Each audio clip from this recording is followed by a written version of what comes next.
여러분, 우리는 일상생활 속에서 반복하는 일들이 있습니다. 그런 일들이 생각해 보면 많이 있어요. 먼저 위생에 관련돼서 반복되는 일들을 말한다고 한다면 몸을 씻는 게 있죠. 매일 반복하는 것입니다. 하루에도 몇 번 그렇게 하죠. 손은 몇 번 씻는다는 얘기입니다. 또 위생을 위해서 우리는 청소를 반복해서 합니다. 집이나 사무실을 청소하고 설거지를 하고 이런 일들은 늘 반복됩니다. 뭐 새로운 것이 없어요. 우리가 이 일을 반복하는 이유는 무엇입니까?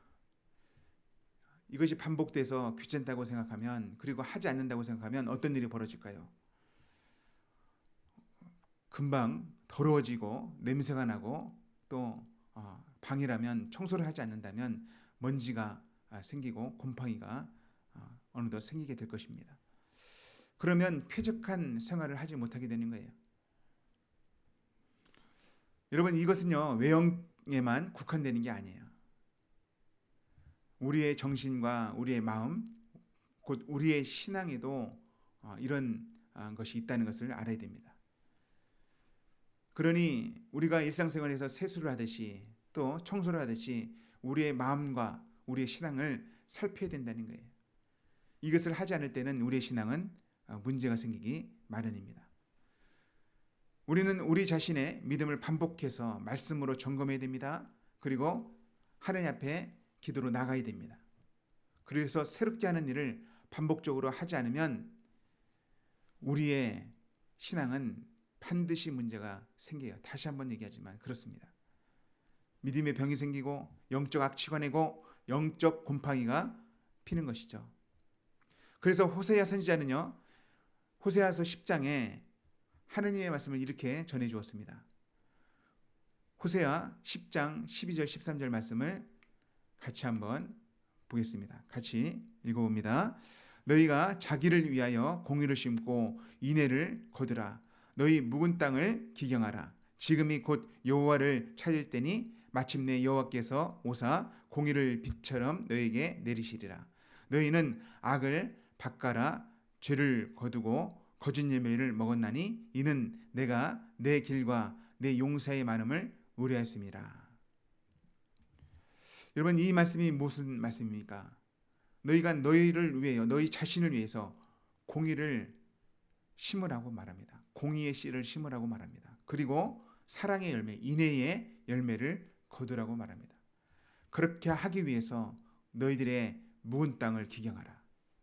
그러면 묵은 땅이 무엇입니까? 공의의 씨를 어디다 뿌리는 것입니까? 공의의 씨를 어디다 뿌리는 거예요? 마음에 뿌리는 거예요. 우리 삶에 뿌리는 것이에요. 그러니 호세아서 10장에 말하는 것은 묵은 땅을 기경하는 것은 마음을 기경하라는 거예요. 마음밭을 기경하라는 것입니다.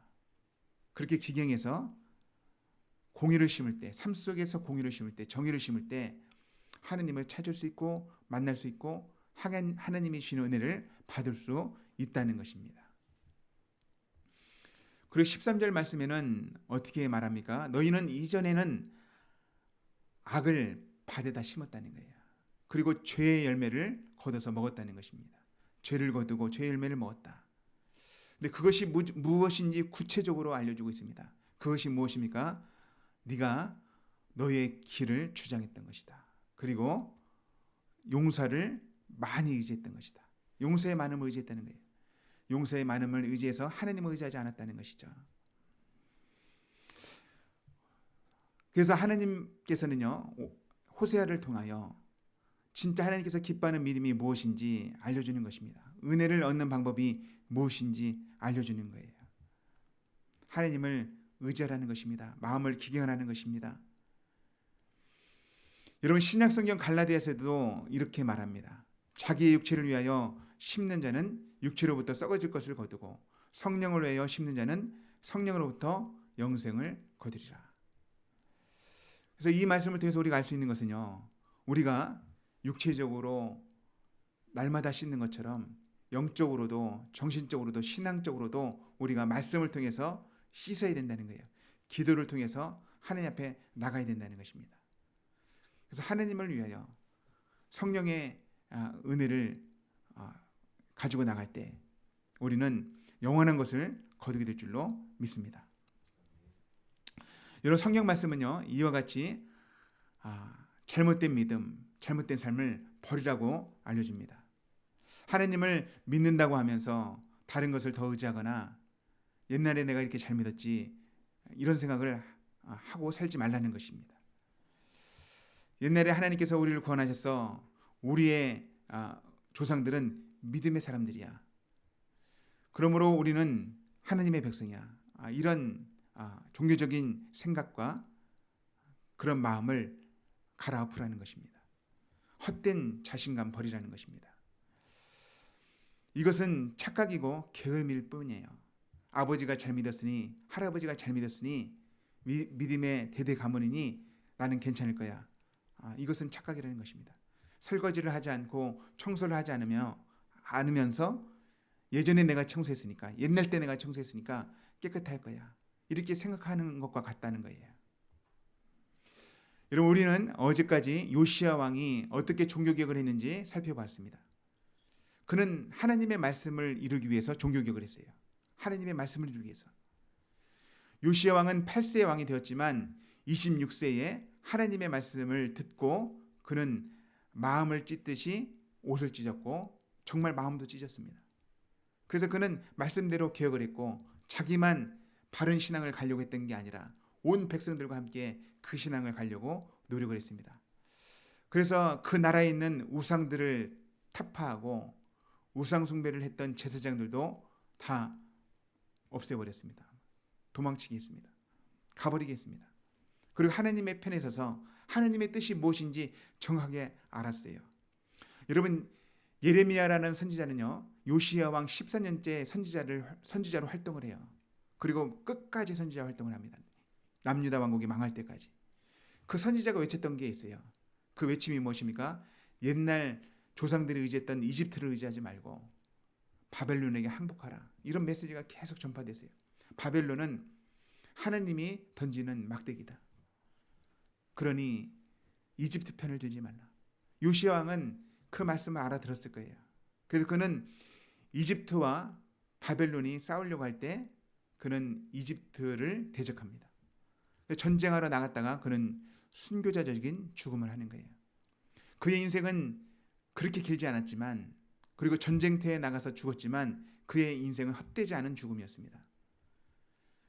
참된 믿음이 무엇인지, 하나님 편에 서서 하나님의 뜻을 행하는 것이 무엇인지 그는 마음과 뜻과 힘을 다하여 목숨을 다하여 그는 보여줬던 것이죠.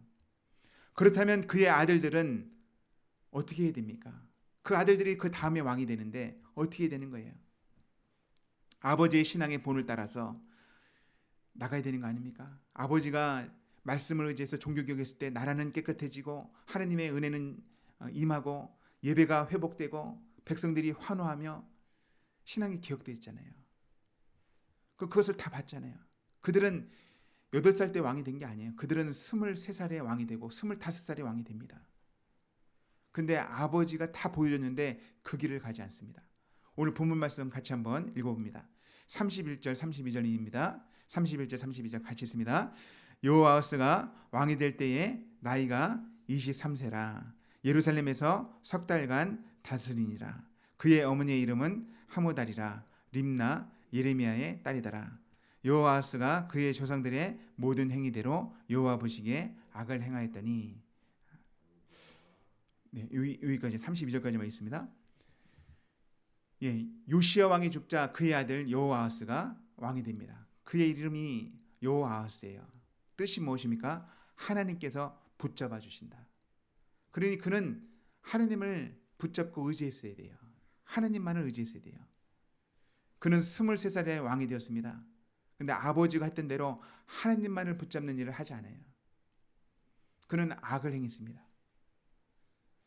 그래서 3개월 만에 이집트 왕 바로 누구에 의해서 폐위가 됩니다. 그리고 이집트의 포로로 끌려가서 거기서 죽게 되는 거예요. 이후 바로 이집트 왕이었던 바로 누구는요, 요시야 왕의 다른 아들 엘리야김을 왕으로 세웁니다. 그리고 그의 이름을 바꿔요. 여호야김으로 바꿉니다. 그리고 그에게 벌금을 부과하죠. 여러분 엘리야김이라는 이름의 뜻은요, 하나님께서 일으키신다 라는 뜻이에요. 그리고 바로 누고가 그의 이름을 여호야김으로 바뀌는데 그것도 사실은 하나님께서 세우신다, 거의 뜻이 동일합니다. 하지만 바로 누고가 이름을 바꾼 의미는 무엇입니까? 자기가 하나님이라는 거예요. 내가 너를 세운다. 그리고 내가 하나님처럼 너를 지배하겠다라는 이름을 담은 것입니다. 그러니 굉장히 수치스러운 사건이 벌어진 거예요. 그래서 그 수치를 겪으면서 그는 어떻게 했어야 됩니까? 하나님을 의지했어야 돼요. 근데 그는 하나님을 의지하지 않습니다. 오늘 본문 보면 그의 여호야김이 어떤 악을 행했는지는 자세하게 나오진 않아요. 하지만 우리가 예레미야서를 같이 보고 다른 말씀들을 같이 보면 여호야김이 얼마나 악을 행했는지 알 수 있습니다. 33절 44절 제가 읽어드립니다. 바로 누고가 그를 하맛 땅 리블라에 가두어 그의 형제 여호와스를 말합니다. 예루살렘에서 왕이 되지 못하게 하고 또 그의 나라로 100달란트와 금 1달란트를 벌금으로 내게 하고 바로 누고가 요시야의 아들 엘리야김을 그의 아버지 요시야를 대신하여 왕으로 삼고 그의 이름을 고쳐 여호야김이라 하고 여호와스는 애굽으로 잡아갔더니 그가 거기서 죽으니라.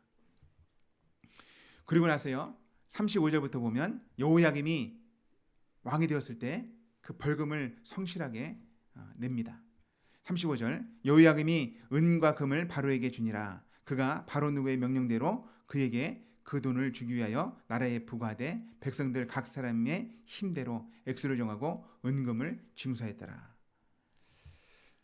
여러분 그는 하나님을 붙잡고 의지하는 게 아니라 그는 바로 누구의 충성스러운 신하처럼 그렇게 수행을 합니다. 그의 나이는 25세였습니다. 그래서 그는 왕으로 11년간 다스려요. 그러면서 한편으로는 또 바벨론을 의지하다가 또 돌아서기도 합니다. 하지만 그의 평가는 무엇입니까? 37절에 보면 여호야김이 그의 조상들이 행한 모든 일을 따라서 여호와 보시기에 악을 행하였더니 그가 악을 행했다라고 말합니다. 여러분 여호야김은요 하나님께 반항해요. 예레미야서 36장 22절 24절 보면요 그가 왕이 된 지 5년째예요. 그가 왕 11년 하잖아요. 왕이 된 지 5년째 9월 달에 그런 겨울 궁전에서 있을 때에 화로를 피웁니다. 화로에 불을 지핍니다. 그리고 그의 신하가 하나님의 말씀을 낭독해줘요. 그 말씀은요 예레미야를 통해서 말씀이 선포되었고 그것을 바룩이라는 신하가 적어서 왕에게 전달된 것입니다. 그러니까 하나님의 살아있는 말씀이었어요. 아주 따끈따끈한 말씀이었어요. 그리고 왕은요 신하가 그 말씀을 읽어주자 칼로 그 말씀을 베어서 불타는 화로에 던져버립니다. 다 던져버려요.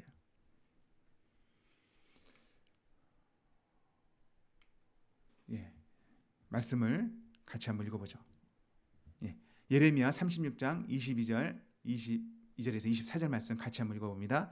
그때의 9째 달이라 왕이 겨울궁전에 앉았고 그 앞에는 불피운 화로가 있더라. 여우디가 서느 쪽을 낭독하면 왕이 칼로 그것을 연하여 베어 화로 불에 던져서 두루마기를 모두 태웠더라. 왕과 그의 신하들이 이 모든 말을 듣고도 두려워하거나 자기들의 옷을 찢지 아니하였고. 여러분 이 왕이요 여호야김의 왕이에요. 이 왕이 되어서 5년째 되는 해 9살 때에 하나님의 말씀이 들려지고 선포되었어요. 하지만 그 말을 듣고 그냥 불태웁니다. 신하들도 완전히 변절되었습니다. 요시야 왕이 있을 때 아버지 왕이 있을 때 신하들도 백성들도 종교개혁을 하고 우상을 타파하고 하나님만을 따르겠습니다. 계명을 지키겠습니다. 이렇게 했는데 몇 년이 되지 않아서 돌아선 거예요. 하나님을 의지하지 않습니다. 하나님을 무수하지 않습니다. 두려워하지 않습니다. 여러분 요시야 왕은 어땠습니까? 8살 때 왕이 되고 그가 26세에 하나님의 말씀을 들었을 때 마음을 찢었어요. 옷을 찢을 뿐만 아니라 마음을 찢었어요. 근데 이들은요 성경책을 찢어버립니다. 완전히 다른 모습이에요. 여러분 오늘 말씀을 통해서 꼭 알아야 될 게 무엇입니까? 여러분, 옛날 신앙은 유지되는 게 아니에요. 우리의 믿음의 선배들이 잘 믿었다고 한국교회가 건강한 게 아니에요. 내가 옛날 때 잘 믿었는데 지금 건강하다 착각하지 마십시오. 신앙은요, 개혁되는 거예요. 종교개혁자들이 종교개혁을 했습니다. 그들이 종교개혁을 했는데 그 종교개혁이 계속 유지되는 게 아니에요. 한 세대가 지나가면 종교개혁도 부패가 들어와요. 죄가 들어와요. 딱딱해집니다. 괜찮지라고 생각해요. 절대 그렇지 않습니다. 우리는 카톨릭보다 더 좋은 신앙을 가질 거야. 그게 안 된다니까요. 여러분, 마틴 루터가 비텐베르그 성당에 95개 조항 반반문을 적고 또 독일 귀족들에게 고하는 글을 쓰고 교회가 바벨론의 포로대가 되었다. 교회여 일어나라. 하나님의 말씀으로 돌아가자. 그리스도인의 진정한 자유가 무엇이냐. 이런 논문을 쓰고 독일이 개혁되었잖아요. 근데 그것이 그 신앙이 되지 않습니다. 그 나라에 히틀러가 나왔어요. 수많은 불신자들이 나왔어요. 자유신학자들이 나왔어요. 여러분, 그 나라만 그렇습니까? 안 그래요. 영국도 그랬고요. 세상을 완전히 부패하게 만들고 사람들을 죽였던 사상들이 어디서 나옵니까? 여러분, 역사를 보십시오. 신앙은 저절로 되는 게 아니에요. 믿음의 선배들이 잘 믿었으니까, 기독교 국가니까 안 된다니까요. 그래서 개혁자들이 있을 때 계속 외쳤던 게 있어요. 개혁된 교회는 항상 개혁되어야 된다. 여러분, 개혁된 신앙은 내가 하나님 앞에서 회개를 했다면, 그래서 신앙을 마음을 기경하고 그리고 하나님을 제대로 믿기로 결단했다면 그것이 한 번으로 끝나면 되는 게 아니에요. 항상 개혁되는 거예요. 개혁된 신앙은 항상 개혁되어야 됩니다. 신앙을 기경해야 돼요. 마음을 기경해야 돼요. 호세아가 선포됐던 것처럼 너희는 묵은 땅을 기경하라. 여러분, 우리는 오늘 말씀을 듣고 나는 여호야김처럼 살고 있지는 않은가? 이 세대를 본받아 따라가고 있지는 않은가? 현실에 안주하며 나는 개혁된 교회, 괜찮은 교회, 큰 교회를 다니니까 내 신앙은 괜찮을 거야. 우리 교회는 괜찮은 교회야. 우리 목사님은 훌륭한 목사님이야. 그러니까 내 신앙은 괜찮겠지. 나의 구원은 흔들리지 않아. 이렇게 생각한다면 큰 착각이라는 거예요. 하나님은 개별로 보십니다. 개별로. 그리고 지금을 보세요. 오늘 말씀을 우리는 잘 생각하면서 하나님, 내 신앙이 늘 개혁되길 원합니다. 하나님의 말씀으로 내 마음을 씻으며 하나님께 기도하며 하나님, 오늘도 성령의 충만을 주셔서 세상을 본받지 않고 세상을 역류하며 주님을 따라 나가는 믿음의 사람 되길 원합니다. 요시야 왕처럼 말씀을 이루기 위하여 살아가는 믿음의 사람 되길 원합니다. 은혜를 내려주십시오. 이렇게 기도하며 나가는 저와 여러분이 되기를 축원합니다.